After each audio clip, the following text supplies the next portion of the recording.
গল্পে টুইস্ট লাগবে না, নাহলে প্রবলেম বড় হয়ে যাবে। ওকে তো গাইস, আজকের ভিডিওটার মধ্যে জানাবো তাণ্ডব, ইনসাফ, নীলচক্র এবং উৎসব এই চারটা সিনেমা রিলিজের 8 নম্বর দিন এবং 9 নম্বর দিনে কত টাকা কালেকশন করেছে। সাথে আরো থাকবে এই চারটা সিনেমা টোটাল 9 দিন মিলিয়ে কত টাকা কালেকশন করেছে। বাট এর মধ্যে থেকে তাণ্ডব সিনেমার কালেকশন জানলে আপনি অবাক হয়ে যাবেন। সো অবাক হয়ে যাওয়ার জন্য ভিডিওটা অবশ্যই শেষ পর্যন্ত দেখবেন। আর হ্যাঁ, তাণ্ডব সিনেমা পাইরেসির জন্য এই সিনেমার টিম কি পদক্ষেপ গ্রহণ করেছে সেটাও জানাবো। সাথে আরো থাকছে মেহেদী হাসান এবং শাকিব খানের আপকামিং সিনেমা সম্পর্কে একটা ধামাকাদার আপডেট। তাহলে আর বেশি কথা না বলে চলুন ভিডিও শুরু করি। প্রথমে আসি শরীফুল রাজ অভিনীত এবং সঞ্জয় সামাদ্দার পরিচালিত ইনসাফ সিনেমার মাল্টিপ্লেক্স কালেকশনের কাছে। মুক্তির 8 নম্বর দিনে মোটামুটি হোল্ড বজায় রেখেছে ইনসাফ। 8 নম্বর দিনে স্টার সিনেপ্লেক্স এবং লায়ন সিনেমা সহ মিলিয়ে সিনেমাটার মোট শো সংখ্যা ছিল 14টি। এর মধ্যে থেকে স্টার সিনেপ্লেক্সের মধ্যে 3টা শো হাউসফুল এবং একটা ছিল অলমোস্ট ফুল। সো 8 নম্বর দিনে সিনেমাটা মাল্টিপ্লেক্স থেকে কালেকশন করেছে 9,26,000 টাকা। মুক্তি 9 নম্বর দিনে এই সিনেমাটার প্রায় 46% ড্রপ দেখা গিয়েছে।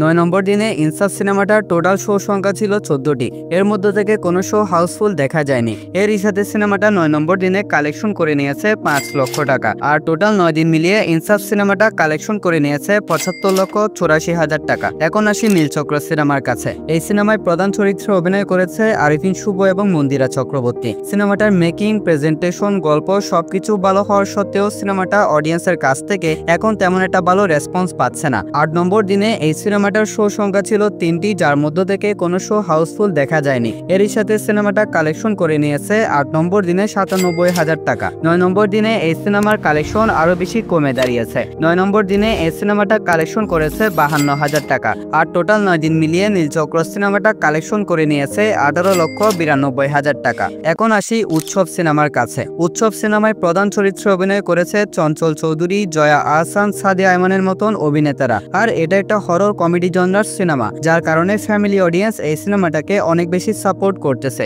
এজ এ রেজাল্ট সিনেমাটা মুক্তির 8 নম্বর দিনে নিজের সর্বোচ্চ কালেকশন উঠিয়েছে।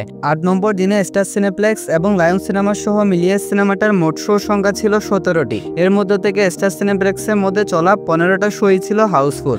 এরই সাথে সিনেমাটা 8 নম্বর দিনে কালেকশন করে নিয়েছে 15,27,000 টাকা। 9 নম্বর দিনে ওয়ার্কিং ডে হওয়ার সত্ত্বেও উৎসব সিনেমাটা এক অন্যরকম ইতিহাস সৃষ্টি করেছে। 9 নম্বর দিনে এই সিনেমার টোটাল শো সংখ্যা ছিল 17টি। আর এর মধ্যে থেকে 13টা শো ছিল হাউসফুল। এরই সাথে সিনেমাটা 9 নম্বর দিনে মাল্টিপ্লেক্স থেকে কালেকশন করে নিয়েছে 14,29,000 টাকা। আর 9 দিন শেষে উৎসব সিনেমাটা মাল্টিপ্লেক্স থেকে টোটাল কালেকশন করে নিয়েছে 90,45,000 টাকা। এরই সাথে এই সিনেমাটা ইনসাফ সিনেমাকেও ছাড়িয়ে গিয়েছে কালেকশনের দিক থেকে। আর উৎসব হতে চলেছে তাণ্ডব সিনেমার পর ঈদে মুক্তিপ্রাপ্ত সিনেমাগুলোর মধ্যে দ্বিতীয় সর্বোচ্চ আয়কারী সিনেমা। এখন কথা বলি টলিউডে মেগাস্টার শাকিব খান অভিনীত তাণ্ডব সিনেমার কালেকশনকে নিয়ে। 8 নম্বর দিনে তাণ্ডব সিনেমাটা রেকর্ড ব্রেকিং কালেকশন উঠিয়েছে। 8 নম্বর দিনে তাণ্ডব সিনেমার টোটাল শো সংখ্যা ছিল 89টি, যার মধ্য থেকে 71টা শো ছিল হাউসফুল আর 4টা শো ছিল অলমোস্ট ফুল। এরই সাথে সিনেমাটা 8 নম্বর দিনে কালেকশন করে নিয়েছে 81,03,000 টাকা।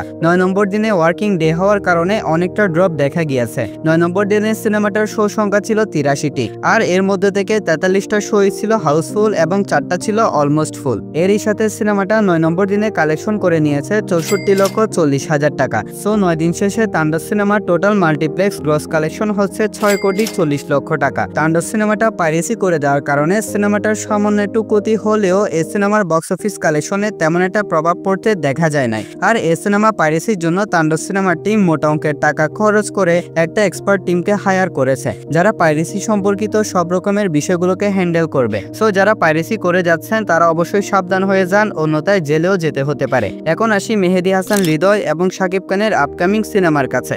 ঈদ মানে মেগাস্টার শাকিব খানের সিনেমা, আর মেগাস্টার শাকিব খানের সিনেমা মানে বড়সড় ধামাকা। আর আগামী 2026 সালে রোজার ঈদে বরবাদ সিনেমার ডিরেক্টর মেহেদী হাসানের সাথে শাকিব খান একটা বড়সড় ধামাকা নিয়ে হাজির হচ্ছেন। একটা সূত্র থেকে জানতে পেরেছি মেহেদী হাসান হৃদয় শাকিব খানকে একটা গল্প বা স্ক্রিপ্ট পড়ে শুনিয়েছেন। আর শাকিব খান সেই গল্প শোনার পর অনেক বেশি অবাক প্লাস এক্সাইটেড হয়ে গিয়েছেন এই সিনেমার কাজ করার জন্য। শাকিব খান হৃদয়কে বলেছে খুব তাড়াতাড়ি প্রি প্রোডাকশনের কাজ শুরু করে ফেলার জন্য। খুব তাড়াতাড়ি মেহেদী হাসানের সাথে শাকিব খান এই সিনেমার শুটিং কাজও শুরু করে নেবেন। এটা হতে চলেছে বরবাদের থেকেও দ্বিগুণ বাজেটের সিনেমা। সিনেমাটা প্রযোজনা করবে বরবাদ সিনেমার production company real energy production. Overall সবকিছু মিলিয়ে আগামী রোজার ঈদে একটা বড়সড় সারপ্রাইজ আমাদের জন্য অপেক্ষা করতেছে। সো গাইস, এটাই ছিল আজকের ভিডিওর আপডেট। ভিডিওটা কেমন লেগেছে সেটা অবশ্যই কমেন্টে জানাতে ভুলবেন না। পাশাপাশি ভিডিওটা ইনফরমেটিভ প্লাস ভালো লাগলে অবশ্যই ভিডিওতে লাইক এবং চ্যানেলটাও সাবস্ক্রাইব করে রাখবেন। তাহলে দেখা হচ্ছে পরবর্তী ভিডিওতে। ততক্ষণ ভালো থাকবেন, সুস্থ থাকবেন, টেক কেয়ার, আল্লাহ হাফেজ।